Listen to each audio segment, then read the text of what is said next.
Bonjour, Tachidele, bienvenue, je suis très heureux d'échanger avec vous aujourd'hui. Donc, je vais parler un peu avec vous aujourd'hui de la philosophie bouddhiste tibétaine. C'est vraiment l'enseignement du Bouddha. On appelle vraiment, c'est une philosophie de logique et de sagesse. Vraiment, c'est un choix personnel, c'est un cheminement intérieur. C'est vraiment toujours basé sur la logique, la réflexion, la sagesse. Le Bouddha lui-même a dit: ne croyez pas mes paroles simplement à cause de ma renommée, mais après les avoir vérifiées, comme lorsqu'on achète de l'or, en le coupant, le frottant, le faisant fondre. Donc, comme ça, l'enseignement du Bouddha, c'est vraiment, on a le droit et on doit vérifier l'enseignement du Bouddha. Pas croire simplement, mais vraiment bien analyser. Donc, le Bouddha aussi, comme conseil, il a dit aussi comme 4 choses auxquelles on devrait se remettre, de bien vérifier. Donc, il dit premièrement, ne vous en remettez pas ou ne suivez pas la personne, mais suivez l'enseignement, ou on appelle aussi le dharma. Pourquoi? Parce que de nos jours, par exemple, beaucoup de gens, des fois, ils vont croire une personne, suivre une personne parce qu'elle est populaire ou parce que à cause de son nom. Mais le Bouddha a dit, ça ne devrait pas être la raison principale pour laquelle on suit quelqu'un. On ne devrait pas suivre vraiment la personne, mais suivre vraiment son enseignement. Est-ce que vraiment son message a vraiment une qualité? Donc, c'est le message qu'on doit suivre, l'enseignement, le dharma, mais pas la personne.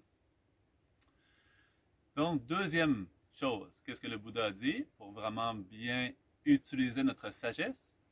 Deuxième, il dit, ne vous fiez pas aux mots, ne suivez pas les mots, mais suivez leur signification. Parce que des fois, oui, on utilise des beaux mots, c'est très joli, c'est très poétique, c'est très merveilleux, les mots utilisés. Mais par contre, c'est leur signification qui est importante.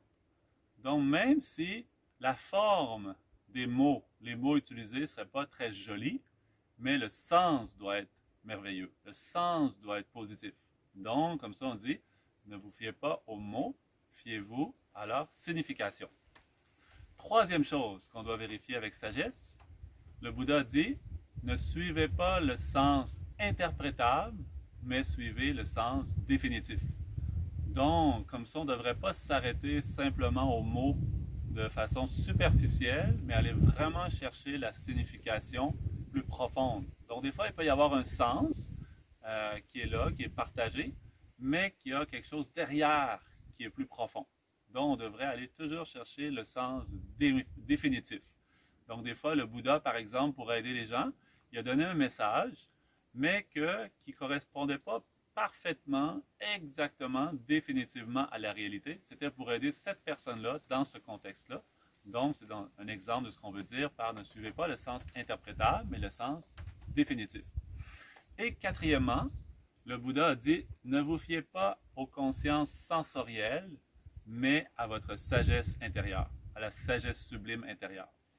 Parce que dans l'enseignement bouddhiste, on dit on a 6 consciences, 5 consciences extérieures qui, elles, vont contacter, qui vont connaître les choses extérieures.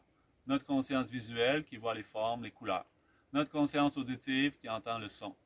Notre conscience olfactive, gustative et du corps qui va contacter les objets extérieurs. Donc, ces 5 consciences extérieures, elles sont trompeuses parce que on ne peut pas bien tout voir la réalité, entendre, etc. de façon parfaite. Nos sens sont trompeurs. Par exemple, des fois, quelqu'un pourrait nous dire des choses qui en apparence semblent vraies, mais en fait, c'est un mensonge. La personne peut nous mentir.